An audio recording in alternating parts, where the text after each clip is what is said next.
Welcome to our first episode of Boiling Americans. This program dedicates itself to the education of all Americans about the things that we don't usually talk about in our educational systems. So, we encourage you to watch till the end, even if you might seem skeptical. Today we'll be talking about Cross's Nigrescence theory. There are about 5 levels to this theory, and I like to think of it as an invert triangle, where a person may seem narrow-minded at first, but as they flow through the levels, their mind begins to open up. Cross's Nigrescence theory specifically looks at Black Americans, so today we'll be interviewing 5 Black Americans: Jace, Terry, Janine, Ulysseys, and Lisa. So, as I interview these folks, I will be gearing our conversation to our political and social climate today. Let's get started. Hello, welcome. How are you doing today? Hi, I'm doing fine. And yourself? I'm doing okay, thank you. Thriving. How about yourself? I'm good. Hanging in there. Let's just jump right into it. So I just want to ask if you can tell us a little bit about yourself. Maybe what societal group do you categorize yourself with or identify the most with? Definitely the Christian community. I definitely believe that I am Black first. People will always see me as Black first. The Black community, 100%. But I do believe that I have other identities besides that. But Black first, always. I'm also a human.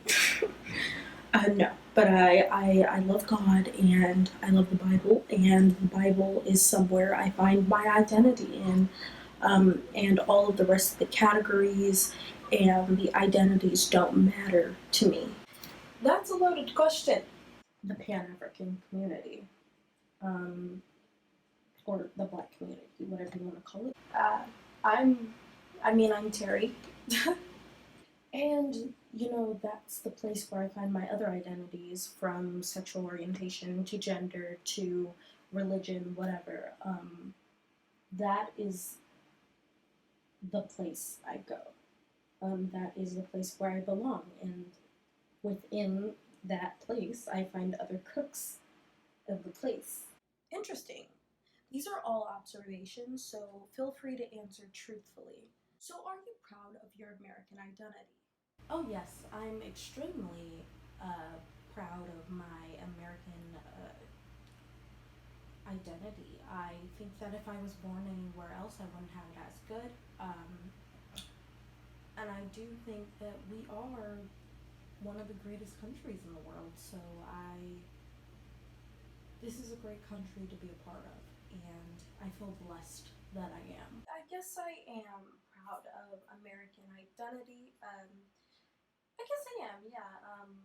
We're a very free country, and I feel like if I was born anywhere else, maybe I wouldn't have it as so good. You know? So short, to a certain extent. With a lot of things that have been going on, this year, I have a little less pride.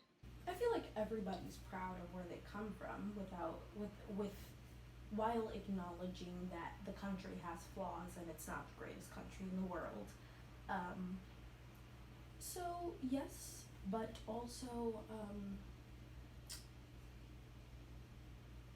what defines me more is my racial identity, because in this country, that's what they see. They don't see that I'm American, they see that I'm Black.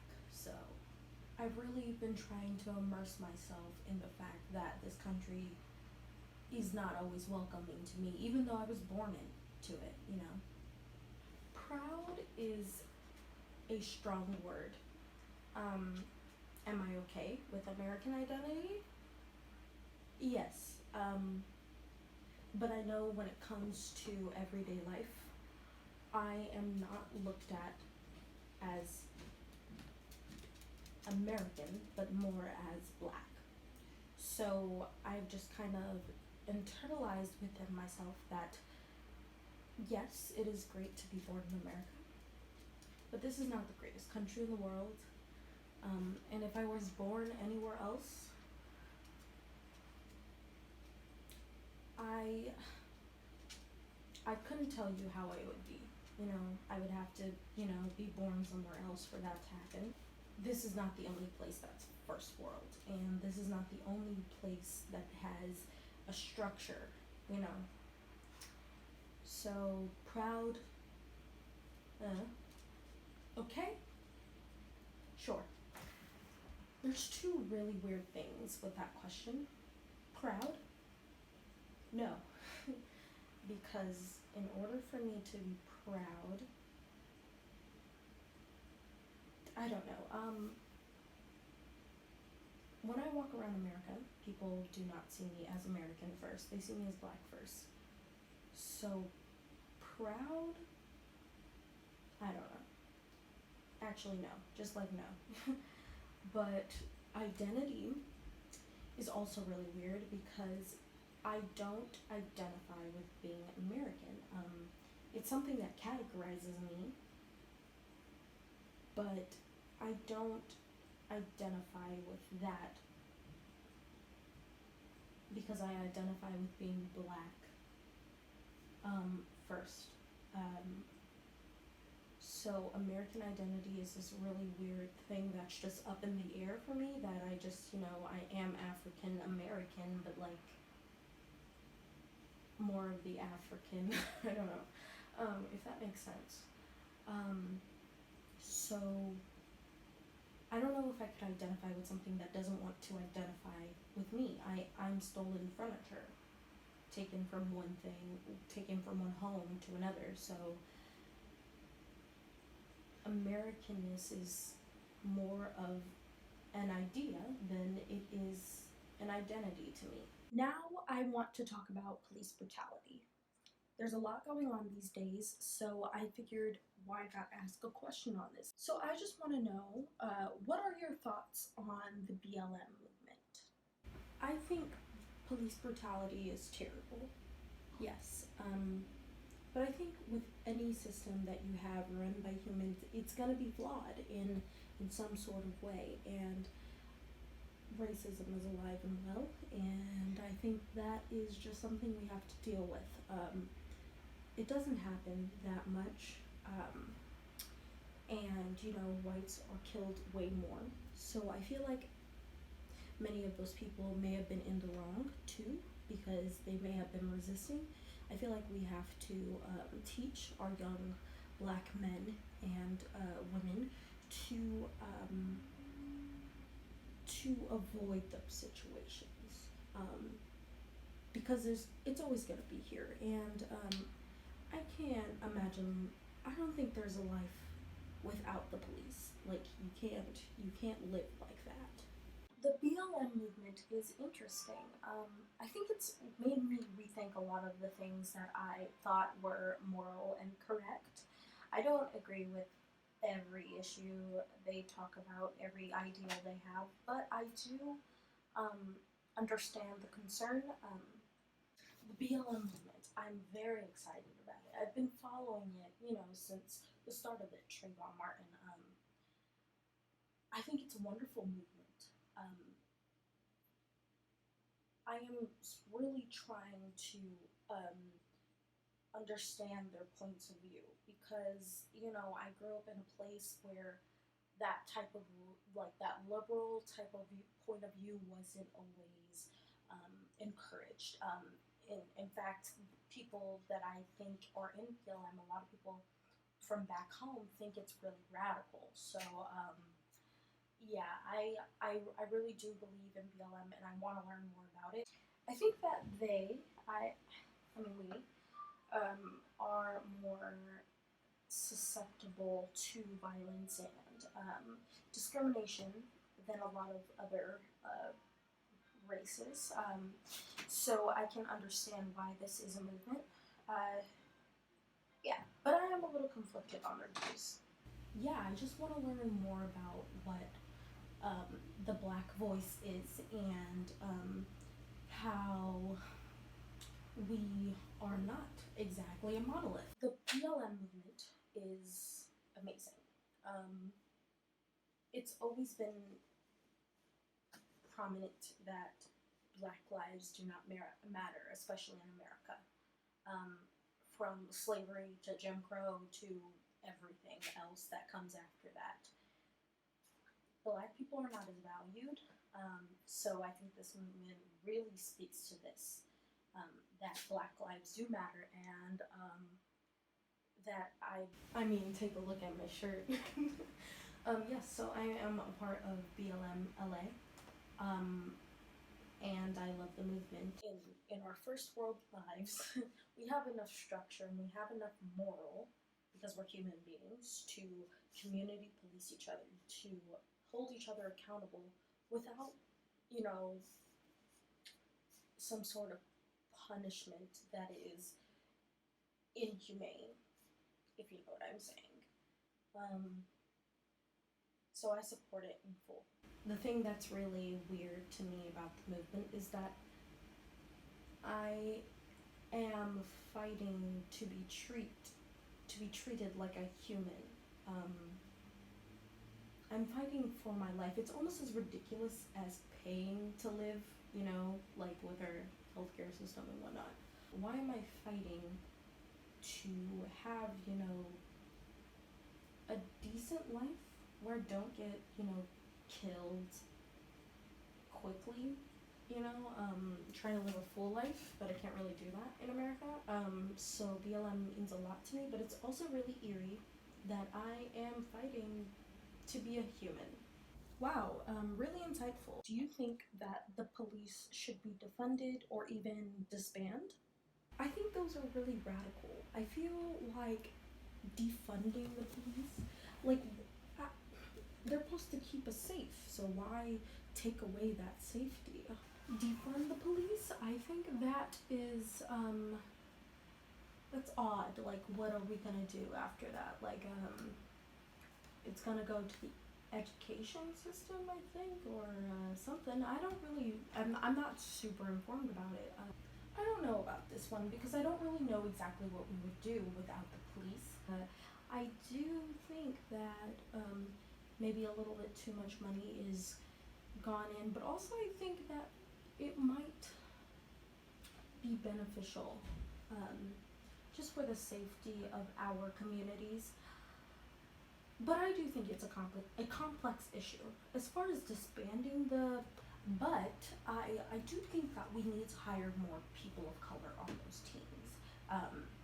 Black people, a lot more black people on police teams. People keep talking about this community policing. I don't think that is a thing because, you know, we used to do that back in the days, but look where their civilizations ended up. Nowhere, right? No one is here anymore in that civilization. So I feel like we're doing the correct things. Maybe we need a little more training. I do think that some police could use a little more training. Disbanding the police, that's really unrealistic. If anything, I think that the black community needs to hold each other accountable, though. You can't just, we need to pour more resources or more funding into community resources, but you have to know that it starts with the people first, what they want in their communities. You know, these people will be led to do bad things. Will be led to do bad things if, you know, we do disband the police. I feel like there's not going to be enough consequence. People are just going to run wild and feel like they can do whatever they want. I think we need to hold each other accountable. But I'm still learning. I really don't know if anything I'm saying is correct. But defunding the police, disbanding the police, I think it's a good move, but we need to know what are we going to replace with. You know, I don't really know exactly what that is, and I'm really trying to learn more about it. I've been digging into it, and I've been learning more about community policing. So maybe that's a thing, you know, that latches on to that thing I said, the Black accountability, you know? Yeah. Defunding all the way. Definitely. There's too much of, the police, there's too much money going into the police that there doesn't need to be. And there's not enough money going into the community where it starts, prevention is key. I believe in defunding the police. That is the first step toward disbanding them. Disbanding the police? I'm for it. Defunding the police, I mean, in LA, it takes up 54% of the budget. I don't really know how we're gonna do that. What am I anyway, what are we paying for? That's my money anyway, it's my taxes, so why is it going all to the police, the people who kill me? But I hope that someone is figuring something out, because I don't want this institution that was forged from slavery, you know what I'm saying? That was forged from an oppressive system. I want something that holds people accountable, but does not dehumanize the person. So yeah, I believe in defunding and disbanding, but I know that practically I need to defund them first before I can disband anything, because people still think that living without police is radical and never done before. So, or can never be done. And our last question for today: do you think that society has given you an equitable chance to succeed? An equitable chance? No. I do believe now, especially because of the BLM movement, I definitely don't have that. Absolutely. We are free. We're not slaves anymore. I grew up in a suburban, predominantly white area, and I never really thought about my race. I never really thought about what are the disadvantages to being black. Never really thought about that until recently with this BLM movement, and so I feel like a lot of people just think that opportunities are going to be handed to them. No, I don't. I really don't think I've been given an equitable chance because I am black. Not even a white man gets handed opportunities like that. So why would we think the same thing for us? Like we would get, opportunities handed to us. We have to work for things. We have to make resumes. We have to make a LinkedIn profile. We have to, right? Like you have to work harder to achieve. So I feel like we are not on the same playing field. I don't think it's very intelligent to say that we don't have some sort of equality. Again, everything that is made by a human is going to be flawed. So I think what we need to do in our community right now is really urge the black community to work a little harder, I feel like I've been woken up, but